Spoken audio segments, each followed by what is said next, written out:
Hi friends, welcome to our channel. Today special. இன்னைக்கு நம்ம சேனல்ல என்ன ஸ்பெஷல் அப்படினா chicken kurma.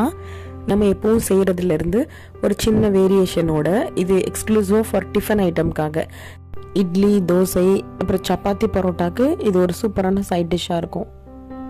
அதோட சேர்ந்து இன்னொரு டிஷ் பெப்பர் ஃப்ரை. நம்ம சிக்கன்ல குருமால இருந்து எடுத்து சிக்கனை எடுத்து ரொம்ப ஈஸியா ஷார்ட்கட் மெத்தட்ல ஒரு பெப்பர் ஃப்ரை பார்க்கலாம். இப்போ வாங்க ரெண்டு டிஷ் எப்படி செய்யறதுன்னு பார்க்கலாம்.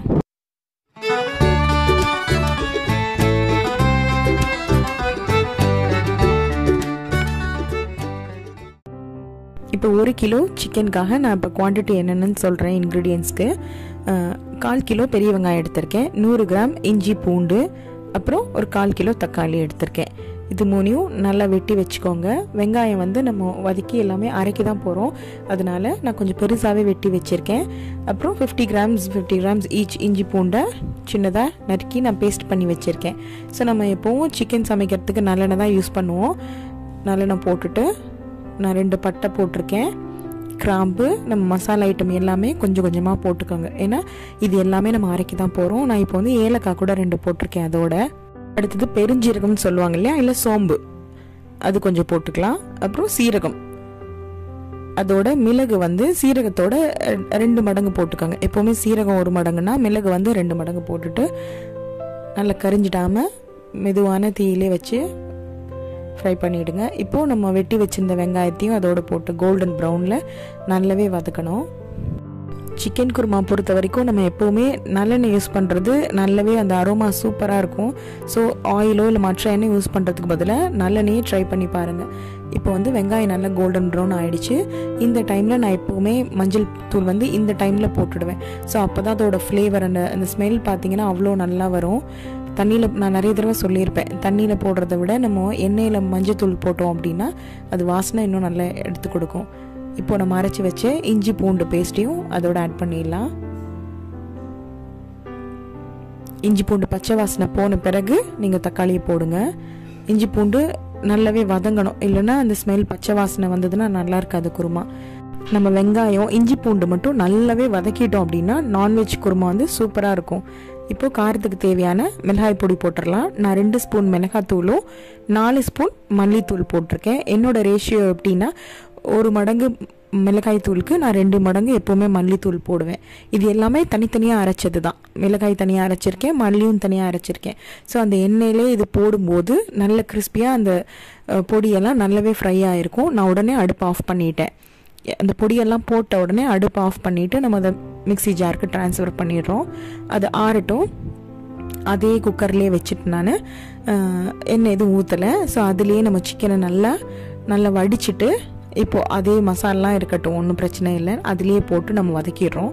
தேவையான அளவு உப்பு போட்டுட்டேன் நான் அதுலேயே. இதுக்கு எதுவும் நான் தனியாக எண்ணெயோ தண்ணியோ எதுவுமே ஊற்றலை. ஸோ குக்கரில் நம்ம தாளிச்ச இருந்த அந்த மசால் எண்ணெயோடு சேர்த்து நான் சிக்கன் போட்டுட்டு கொஞ்சம் தண்ணி இப்போ வெளியில் வரும், அதனால் மூடி வச்சுட்டேன். இப்போ அரைக்கிற அந்த மிக்சியில் நான் ஒரு இது மறந்துட்டேன், என்னென்னா முக்கியமான ஒரு விஷயம், முந்திரி பருப்பு. ஸோ முந்திரி பருப்பு போட்டு அரைச்சி வைக்கலாம். பாருங்கள், இப்போது நம்ம மூடி வச்சிருந்த சிக்கன் ஒரு 10 மினிட்ஸ்க்கு அப்புறமே தண்ணி விட ஆரம்பிச்சிருச்சு. இப்போ இந்த ஸ்டேஜில் நம்ம அரைச்சி அந்த மிக்ஸை எடுத்து ஊற்றிடுவோம். நம்ம இந்த குருமாக்கு தேவையான எல்லா விஷயத்தையும் நம்ம வெங்காயம் தக்காளி வதக்கும் போதே போட்டுட்டோம். ஸோ இதுக்கு மேலே வேறு எதுவுமே நம்ம போட தேவையில்லை. தேங்காய்க்கு பதிலாக தான் நான் ஒரு 4-5 முந்திரி பருப்பு போட்டிருக்கேன். நம்ம குருமாவுக்கு வந்து தேங்காய் போடுறத விட 4-5 முந்திரி பருப்பு நீங்கள் அரைச்சி ஊற்றுனீங்க அப்படின்னா குருமா பார்க்கவே ரொம்ப நல்ல கன்சிஸ்டன்சி நல்லா வரும். இன்னொன்று ரொம்ப ரிச்சாக தெரியும் டேஸ்ட் உங்களுக்கு. இந்த குருமாவில் பார்த்தீங்கன்னா நம்ம எல்லா விஷயத்தையும் அரைச்சிடுறோம். ஸோ இது ரொம்ப பேஸ்டாலாம் அரைக்க வேண்டாம், ஒரு கோர்ஸாகவே அரைச்சிக்கோங்க. ஏன்னா நம்ம போட்டிருக்க மசாலா ஐட்டம்லேருந்து எதுவுமே இதில் வேஸ்ட் ஆகாது. வெங்காயம் தக்காளியோ எதுவுமே குழந்தைங்க எடுத்து வைக்க மாட்டாங்க. ஸோ எல்லாம் அரைச்சி ஊற்றி இருக்கிறதுனால அதோட டேஸ்ட் நல்லாயிருக்கும். இது அவங்களுக்கு எவ்வளோ தண்ணி தேவையோ அவ்வளோ ஊற்றிக்கலாம். எனக்கு வந்து கொஞ்சம் லிக்விடாக தான் வேணும் அப்படின்றதுக்காக தண்ணி கொஞ்சம் நான் ஜாஸ்தியாகவே ஊற்றியிருக்கேன். சிக்கனோட சைஸ் வந்து கொஞ்சம் பெருசாக இருக்கிறதுனால நான் இன்றைக்கி வந்து 3 விசில் விட்டுட்டேன். உங்களுக்கு தேவைன்னா 1 விசில் இல்லை 2 விசிலே போதும். ஸோ நான் 3 விசில் விட்டுட்டு ப்ரெஷர்லாம் குறைஞ்ச பிறகு நான் இப்போ ஓப்பன் பண்ணி காமிக்கிறேன். பாருங்கள், நல்லாவே ஃப்ளஷ் வந்து நல்லாவே சாஃப்டாக வெந்துடுச்சு. ஏன்னா நம்ம இன்னொரு டிஷ் பண்ண போகிறோம், அதுக்கு வந்து சிக்கன் நல்லா வெந்திருந்தால் தான் நல்லாயிருக்கும். நான் கொஞ்சம் தண்ணி அதிகமாகவே ஊற்றிருக்கிறதுனால ஒரு 10 மினிட்ஸ் நான் கொதிக்க விட்டுடுவேன். மறுபடியும் மூடி போட வேண்டாம். ஜஸ்ட் வந்து ஒரு 10 மினிட்ஸ் நம்ம கொதிக்க விட்டோம் அப்படின்னா இன்னும் கொஞ்சம் கன்சிஸ்டன்சி கொஞ்சம் திக்காக வரும். இப்போ ஒரே கல்லில் 2 மாங்காய் அந்த மாதிரி நம்ம இந்த குருமாவில் வச்சுருக்க சிக்கனை எடுத்து நம்ம பெப்பர் ஃப்ரை பண்ண போகிறோம் ஈஸியாக. கொஞ்சம் தண்ணி சுண்டுற வரைக்கும் நான் ஒரு 10 நிமிஷம் கொதிக்க வைக்க போகிறேன். வேணும்னா மூடி வந்து பாதியாக போட்டு மூடிக்கோங்க, மறுபடியும் கம்ப்ளீட்டாக போட்டு விசில் போடணும்னு அவசியம் இல்லை. ஸோ நான் இப்போ ஸ்டவ் ஆன் பண்ணிட்டேன். ஒரு 10 மினிட்ஸ்க்கு அப்புறமா எனக்கு இப்போது பெப்பர் ஃப்ரை பண்ணுறதுக்கு தேவையான அந்த சிக்கன் பீஸ் நான் எடுக்கிறேன். இந்த பெப்பர் ஃப்ரை பண்ணுறதுக்கு ஓரளவுக்கு எலும்பு இல்லாததா கொஞ்சம் ஃப்ளஷி பீஸாக எடுக்கணும். அதனால ஓரளவுக்கு நம்ம அப்படியே சூஸ் பண்ணி எடுத்துக்கலாம். நம்ம எப்படியும் அதுக்கு தனியாக வேக வைக்கிறதுக்கு பதிலாக இந்த மாதிரியே நம்ம எடுத்துக்கிட்டும் போது இது கொஞ்சம் ஷார்ட்கட்டாகவும் இருக்கும், நமக்கு வேலை ரொம்ப ஈஸியாகவும் முடிஞ்சிடும். நம்ம குருமாவில் 1 கிலோ சிக்கன்லேருந்து கிட்டத்தட்ட 1/4 கிலோவுக்கு மேலவே நான் இப்போ வந்து எடுத்திருக்கேன். பெப்பர் ஃப்ரை பண்ணுறதுக்காக எடுத்திருக்கோம். கொஞ்சம் குழம்பு இருந்தாலும் பரவாயில்ல, அதோடய எடுத்துக்கலாம். ஏன்னா இப்போ நம்ம மறுபடியும் சட்டியில் போட்டு கிண்ட தான் போகிறோம். ஸோ குழம்பெல்லாம் ஒட்ட வடிக்கணும்னு அவசியம் இல்லை. இப்போ நமக்கு தேவையான கன்சிஸ்டன்சியில் வந்துடுச்சு. நான் இந்த குருமா பார்த்திங்கன்னா இட்லிக்காக தான் நான் செஞ்சுருக்கேன். ஸோ எனக்கு இது போதும், இந்த அளவுக்கு திக்னஸ் இருந்தாலே போதும். அவ்வளோதான், நமக்கு குருமா ரெடி ஆகிடுச்சு. இது நம்ம எல்லாமே அரைச்சி ஊற்றுனதுனால இது ஒரு டிஃப்ரெண்ட்டான டேஸ்ட்டில் இருக்கும். சாதத்துக்கும் டிஃபனுக்குமே நம்ம ஒரே மாதிரி வச்சா நல்லா இருக்காது. ஸோ சின்னதாக இந்த மாதிரி ஏதோ ஒரு வேரியேஷன் பண்ணால் கொஞ்சம் இன்ட்ரெஸ்டாக இருக்கும் சாப்பிட்றதுக்கு. வாங்க இப்போது நம்ம செகண்ட் ப்ரிப்பரேஷனுக்கு போகலாம். அதுக்கு ஃபஸ்ட்டு மெயின் இன்க்ரீடியன்ட் என்னன்னு பார்த்தீங்கன்னா பெப்பர் தான்.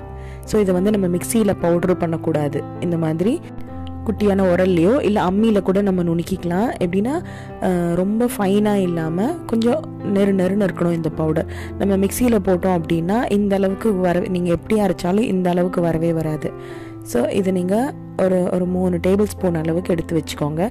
நான் கிட்டத்தட்ட 1/4 கிலோ சிக்கனுக்கு வந்து 3 to 4 ஸ்பூன் நான் இந்த பவுடர் யூஸ் பண்ண போகிறேன். அப்போனா நீங்கள் கன்வெர்ட் பண்ணிக்கோங்க. உங்களுக்கு போட வேண்டிய சிக்கனுக்கு எவ்வளோ பெப்பர் பவுடர் வேணுமோ அதை நீங்கள் நுணுக்கி வச்சுக்கோங்க. அடுத்தது வந்து இது சீரக பொடி. இது லைட்டாக சூடு பண்ணிவிட்டு நல்லா இதுவும் ஓரளவுக்கு குறைனே அரைச்சி வச்சுக்கோங்க. அடுத்தது மெலிசாக நறுக்கின வெங்காயமும், நான் வாசத்துக்காக ஒரே ஒரு பச்சை மிளகாய் போடுறேன். டேஸ்ட்டு பிடிச்சவங்க கொஞ்சம் நிறைய கூட போட்டுக்கோங்க. அடுத்தது நம்ம இஞ்சி பூண்டு அரைச்சதுலேருந்து கொஞ்சமாக ஒரு பேஸ்ட் வந்து ஒரு 2 ஸ்பூன் தக்கன எடுத்து வச்சுக்கிட்டேன். இதுக்கு இன்னொரு முக்கியமான விஷயம் வந்து இரும்பு சட்டி தான் இதுக்கு நல்லாயிருக்கும். ஸோ இரும்பு சட்டி வச்சுட்டு நான் இதுக்கும் நல்லெண்ணெய் தான் யூஸ் பண்ணியிருக்கேன். கொஞ்சம் அதிகமாக போட்டுக்கோங்க. ஒரு 2 குழிக்கரண்டி வந்து நல்லெண்ணெய் ஊற்றிக்கோங்க. எண்ணெய் சூடான பிறகு சும்மா 2 பீஸ் வந்து பட்டை போட்டிருக்கேன். அப்புறம் வாசனைக்காக ஒரே ஒரு பிரிஞ்சி இலை, 2 கிராம்பு போட்டிருக்கேன். அவ்வளோதான். ஃபஸ்ட் வந்து நான் பச்சை மிளகாயை போட்டுக்கிறேன். எப்படின்னா நம்ம தவறி வாயில் வந்து பச்சை மிளகாய் கடிச்சா கூட அவ்வளோக்கா காரம் இல்லாத அளவுக்கு நான் ஃபுல்லாக எண்ணெயிலே வறுத்து எடுத்துடுவேன். அப்போ காரம் ரொம்ப இருக்காது. ஸோ வாசனைக்காக தான் நான் பச்சை மிளகாய் போட்டிருக்கேன். மோஸ்ட்லி நான் அதிகமாக பச்சை மிளகாய் யூஸ் பண்ண மாட்டேன். வேணுன்றவங்க நிறைய போட்டுக்கோங்க. இப்போ வந்து நம்ம பொடியை நறுக்கி வச்ச வெங்காயத்தையும் போட்டுடலாம். வெங்காயம் நான் ஓரளவுக்கு தான் நான் வந்து கட் பண்ணியிருந்தேன். இன்னும் கூட நீங்கள் நல்லாவே சின்னதாக மெலிசாக நீங்கள் நறுக்கிக்கிட்டிங்கன்னா இன்னும் நல்லாயிருக்கும். நான் வந்து பெரிய வெங்காயம் போட்டிருக்கேன். அதுக்கு பதிலாக சின்ன வெங்காயம் போட்டிங்கன்னா நல்லா இன்னும் டேஸ்ட் எடுத்து கொடுக்கும். சும்மா கார்னிஷிங்காக நான் ஒரே ஒரு வரமிளகாவை 2 கிள்ளி போட்டிருக்கேன். நம்ம தாளிக்கும் போதே போட்டோம்னா சப்போஸ் அது கருகினாலும் கருகிடும். அதனால் இந்த டைமில் நான் போட்டுக்கிறேன். வெங்காயம் வதங்கிட்டு இருக்கட்டும் சிம்மில் வச்சுட்டு. இப்போ பாருங்கள், நம்ம இப்போ குக் பண்ண பீஸ் இதெல்லாம் நம்ம குக்கர்லேருந்து எடுத்தோம்ல பாருங்கள் எவ்வளோ சாஃப்டாக வெந்திருக்கு. நமக்கு இந்த அளவுக்கு இருந்தால் தான் இது ஓரளவுக்கு பிச்சு போட்டு நம்ம வந்து கறி பண்ண போகிறோம், பெப்பர் ஃப்ரை பண்ண போகிறோம். சூடாக இருக்கிறதுனால நான் அப்படியே ஒரு நைஃப் வச்சு கட் பண்ணி விடுறேன். ஆனால் ரொம்ப ஈஸியாக வந்துடும். ஏன்னா நல்லாவே சிக்கன் சாஃப்டாக வெந்திருக்கிறதுனால அப்படியே உள்ளே நீங்கள் ரேண்டமாக வச்சு கத்தியை வெட்டினாலே ஆட்டோமேட்டிக்காக எல்லாமே வந்து உதிர்ந்துடும். எப்படின்னா பிச்சு போட்டு நம்ம பெப்பர் ஃப்ரை பண்ணுற மாதிரி. இது நம்ம பெப்பர் ஃப்ரைக்கு வந்து தனியாக கூட வேக வச்சு செய்யலாம். பட் அதை விடவே நம்ம குருமாலேருந்து பீஸ் எடுத்து செய்யும்போது நம்ம குருமாவுக்கு அரைச்சி ஊற்றின எல்லா மசாலாஸ் எல்லாமே இது வந்து அப்சர்வ் பண்ணியிருக்கோம். அதனால் இன்னும் கூட டேஸ்ட்டாக இருக்கும். நம்ம இது பீஸ் பண்ணும்போது எலும்பெல்லாம் இருந்ததுன்னா அதை எடுத்து நான் தனியாக குருமாவில் போட்டுட்டேன். இப்போ வாங்க, வெங்காயம் நல்லாவே கோல்டன் ப்ரௌன் ஆகிடுச்சு. இப்போது நம்ம அரைச்சி வச்ச இஞ்சி பூண்டு நல்லாவே பச்சை வாசனை போகிற அளவுக்கு வதக்கி விட்டுட்டு ஃபஸ்ட் வந்து சீரகப்பொடி போடுறேன். ஒரு 1/4 டீஸ்பூன் போடுறேன். அப்புறம் சோம்பு தூளும் அதே அளவு போட்டுட்டு நல்லா அடி பிடிக்காத அளவுக்கு நல்லா கிளறி விட்டுடுங்க. அடுத்தது நம்ம எடுத்து வச்சிருந்த சிக்கன் பீசஸ்லாம் போடுறோம். நல்லா எல்லா மசாலாவும் ஒன்றாகிற அளவுக்கு நல்லாவே பிரட்டி விடணும். இதுக்கப்புறம் இதுக்கு தேவையான அளவு உப்பு கொஞ்சம் கவனமாக போட்டுக்கணும். ஏன்னா ஆல்ரெடி குருமாலே இருந்ததுனால சிக்கனுக்கு தேவையான உப்பு அதிலே இருக்கும். இப்போ எக்ஸ்ட்ரா போட்டிருக்க வெங்காயம் அந்த பொடிகளுக்காகவே கொஞ்சமாக போட்டால் போகிறோம். நல்லா இது எல்லாமே எல்லா இடத்துலையும் படுற மாதிரி கிளறி விட்டுடுங்க. ஸோ ஃபைனலாக நம்ம எடுத்து வச்சுருக்க அந்த மிளகு பொடியை போட்டுடலாம். நான் ஒரு 1/4 கிலோ சிக்கனுக்கே வந்து நான் ஒரு 3 to 4 டேபிள் ஸ்பூன்ஸ் போடுறேன் நான் பெப்பரை. நம்ம இதில் மிளகாய் பொடியோ வேறு எந்த ஒரு மசால் பொடியோ போட போகிறதில்ல. ஜஸ்ட் சோம்புத்தூள், சீரகத்தூள் அண்ட் பெப்பர் பொடி, இவ்வளோ தான் இதோட பேசிக் இன்க்ரீடியண்ட்டு. இப்போ நான் வந்து கொஞ்சம் தண்ணி ஒரு 2 ஸ்பூன் இருக்கிற அளவுக்கு தெளிக்கிறேன். அப்போ தான் நம்ம போட்ட பொடிகளோட டேஸ்ட் எல்லாமே உள்ளார இன்ஃப்யூஸ் ஆகும்.